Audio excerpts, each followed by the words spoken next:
Good morning friends. आज जो है हमारा फोर्थ लेक्चर है regarding properties of gases examples, right. और ये आखिरी लेक्चर है। इसके बाद हम नेक्स्ट जो चैप्टर स्टार्ट करने वाला है वो है IC engine, internal combustion engine, right.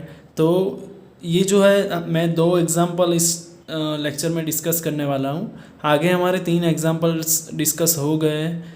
इसके अलावा भी आप बुक में देख के अलग अलग टाइप के एग्जांपल सॉल्व कर सकते हो। ये जो मैंने करवाए एग्जांपल्स वो सारे जीटीयू या जीयू में पहले पूछे गए वैसे ही एग्जांपल है। ओके, तो स्टार्ट करते हैं, चले देखते हैं ये एग्जांपल में क्या गिवन है। 1 kg of an ideal gas is heat from 18 degree Celsius to 98 degree Celsius assuming R is equal to 0.278 kilojoule per kg kelvin and gamma is equal to 1.18 for gas. Calculate specific heat CP and CV। Specific heat का मतलब ही वही होता है CP and CV। कोई Q find मत कर लेना, क्यू मतलब हीट सप्लाई होता है, क्यू नहीं है ये क्या है, स्पेसिफिक हीट है। Okay, change in internal energy मतलब delta U and change in enthalpy मतलब डेल्टा H फाइंड करना है। देखो 7 मार्क्स में ऐसा एग्जाम्पल पूछ लेते हैं, बहुत ही ईजी है। क्या गिवन है वो पहले लिख लेते हैं, गिवन डेटा क्या है।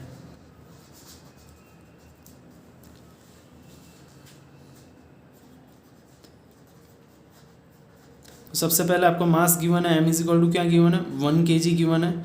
Ideal gas is heated from T1 is equal to क्या है 18 डिग्री सेल्सियस मतलब प्लस 273 कर लेते हैं तो हो जाता है 291 केल्विन। ओके, यहाँ तक क्लियर हो। उसके बाद में T2 आपको गिवन है 98 डिग्री सेल्सियस तो 98 प्लस 273 तो वो हो जाएगा 371 केल्विन। उसके बाद में R गिवन है, R जो क्या है 0.27 kilojoule per kg kelvin है। उसके अलावा आपको गिवन है gamma is equal to 1.18। Gamma क्या होता है वो तो पता है ना, CP/CV ही होता है गैमा जो है वो। ओके, इसके अलावा ओके डन, इतना गिवन है। और आपको फाइंड क्या करना है, एक तो पहला जो फाइंड करना है वो है स्पेसिफिक हीट मतलब CP क्या है, CV क्या है, change in internal energy delta U क्या है एंड डेल्टा H क्या है, वो सारा कुछ आपको फाइंड करना है। ओके, तो पहली चीज़ यहाँ पे देखते हैं क्या है स्पेसिफिक हीट। स्पेसिफिक हीट कैसे फाइंड करेंगे बताओ। चलो दो equation, R is equal to, देखो अभी तो यार ये पता होना चाहिए R is equal to CP minus CV। R आपको गिवन है, कितना गिवन है 0.27। CP CV का रेशियो कहाँ से मिलेगा, यहाँ पे है CP 1.18 तो CP इज इक्वल टू हम क्या लिख सकते हैं 1.18 CV लिख सकते हैं। तो वही वैल्यू मैं यहाँ पे रख दूंगा 1.18 CV माइनस CV। क्लियर हो, डन। अभी यहाँ से मैं क्या करूँगा, CV जो है वो कॉमन निकाल दिया 1.18 माइनस 1 और यहाँ पे है 0.27। कुल मिला के CV का जो आंसर आ रहा है वो आएगा 1.77 kilo joule per kg kelvin. Clear हो यहाँ तक, ओके गुड। अभी नेक्स्ट जो फाइंड करेंगे वो क्या होगा, नेक्स्ट जो है वो CP फाइंड करेंगे। CV मिल गया तो अभी CP फाइंड कर लेंगे। तो CP के लिए क्या इक्वेशन है, CP is equal to 1.18 into CV। तो 1.18 इंटू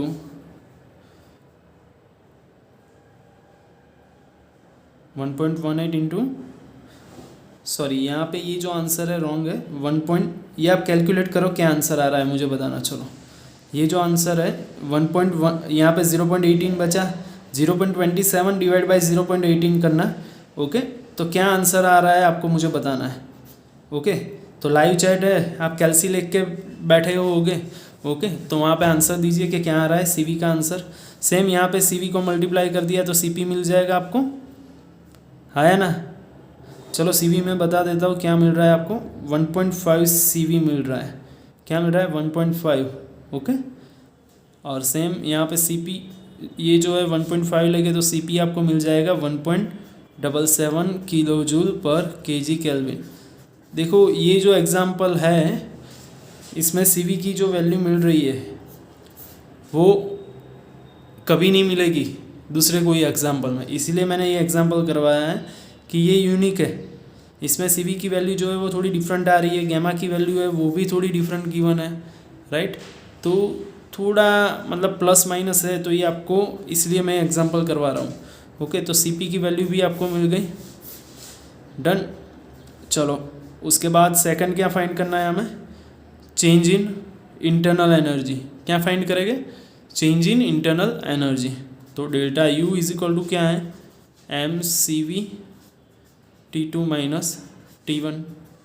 T2 भी है, T1 भी है, M भी है, CV भी है, सबकी वैल्यू पुट कर लेते हैं। 1 इंटू 1.5 371 माइनस T1 जो है वो है 291, तो is equal to 120 kilo joule.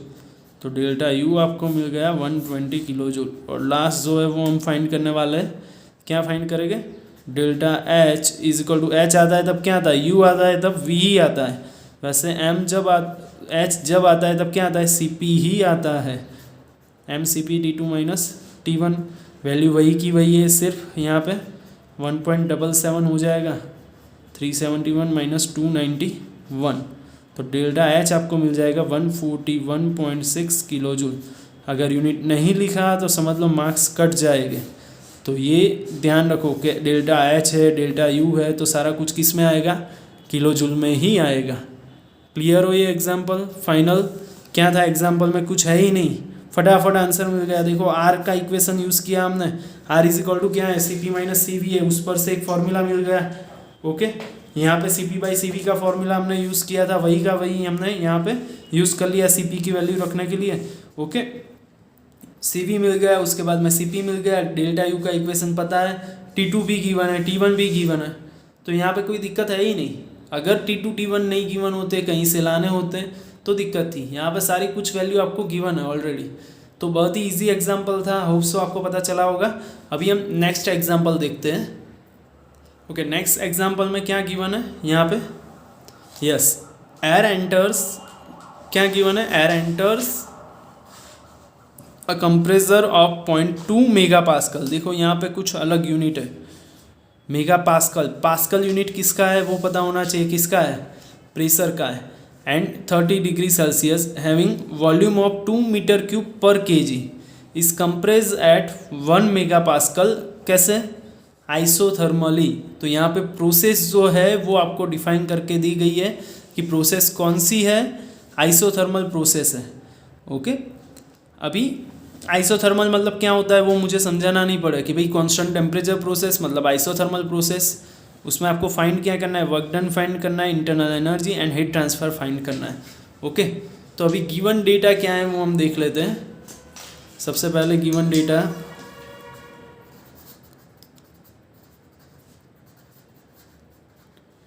Okay, तो वहाँ पे आपको गिवन है सबसे पहले P1 गिवन है, और वो क्या है 0.2 मेगा पास्कल। तो देखो ये बहुत बड़ी चीज़ है, मेगा यहाँ पे दिख के रखा है तो उसको आपको पास्कल में कन्वर्ट करना पड़ेगा, और वो होगा 0.2 into 10⁶ pascal. Done, P1 is equal to 0.2 into 10⁶ pascal. 10⁶ से मल्टीप्लाई करो तो मेगा जो है वो निकल जाएगा। मतलब मेगा पास्कल को पास्कल में कन्वर्ट करने के लिए आपको क्या करना पड़ेगा, 10⁶ से मल्टीप्लाई करना पड़ेगा।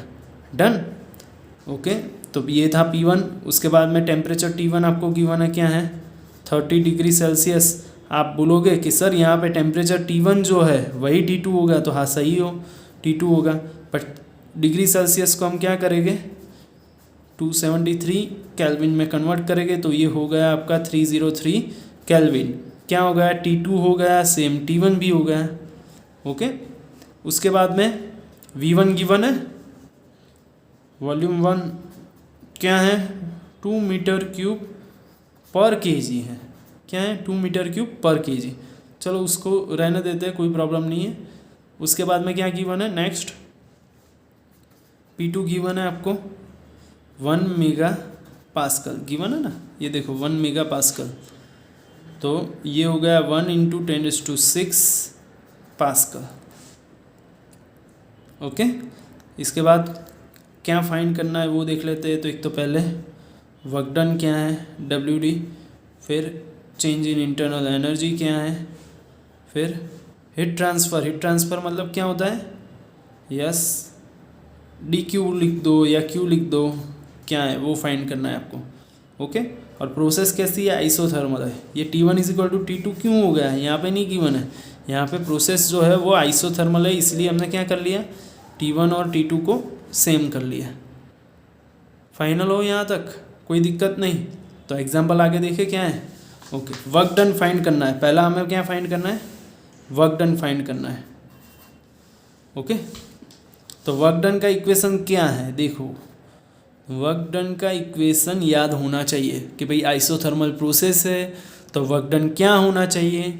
तो मैंने बोला, मैं जब भी थियरी करवाता था तब बताता था कि भाई इक्वेशंस जो है वो आपको याद करने हैं।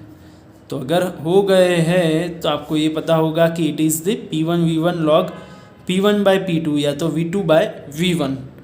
ओके, तो यहाँ पे मैं P का यूज़ क्यों कर रहा हूँ, क्योंकि मेरे पास P1 की भी वैल्यू है, P2 की भी वैल्यू है। V का यूज़ क्यों नहीं कर रहा हूँ, क्योंकि सिर्फ V1 की ही वैल्यू है, इसलिए वो मैं यूज़ नहीं करूँगा। ओके, तो यहाँ पे log P1/P2 इसलिए मैंने लिया क्योंकि मेरे पास P1 एंड P2 दोनों वैल्यू थी। ओके, क्लियर हो। Okay good, is equal to, यहाँ पे मैं वैल्यू पुट कर लेता हूँ 0.2, P1 जो है वो इंटू 10⁶ है, V1 की वैल्यू है 2 मीटर क्यूब इंटू लॉग, यहाँ पे टू द बेस E है, to the base E 0.2 into 10⁶ divided by 1 into 10⁶। Okay, तो ये मिल गया आपको आंसर -644 kJ/kg। तो माइनस साइन किस लिए है कि भाई ये माइनस साइन आ रही है यहाँ पे, तो हो सकती है माइनस साइन, कोई प्रॉब्लम नहीं है। ओके, अभी नेक्स्ट जो फाइंड करना है ये हो गया आपका वर्क डन आइसोथर्मल प्रोसेस के लिए।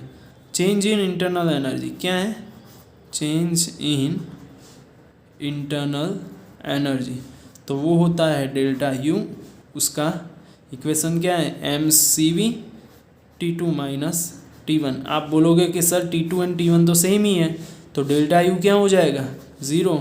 ये मैंने बताया था थियरी के टाइम पर कि भाई आइसोथर्मल प्रोसेस के लिए चेंज इन इंटरनल एनर्जी क्या होती है, 0 होती है। अभी नेक्स्ट जो है वो क्या है, हीट ट्रांसफ़र फाइंड करना है आपको। तो हीट ट्रांसफ़र क्या होता है, DQ, वो क्या होता है, work done plus change in internal energy, यही होता है। ओके, तो वर्क डन हमारा क्या है -644 और चेंज इन इंटरनल एनर्जी 0। तो ये आंसर आपको क्या मिल गया, -644। तो कुल मिला के DQ जो हुआ वो क्या हुआ, -644 kJ/kg। देखो वैसे तो वर्क डन जो होता है वो किलो जूल में ही होता है, बट यहाँ पे वॉल्यूम जो है वो आपको पर kg गिवन है, तो यहाँ पे आंसर भी क्या आ रहा है, पर kg आ रहा है।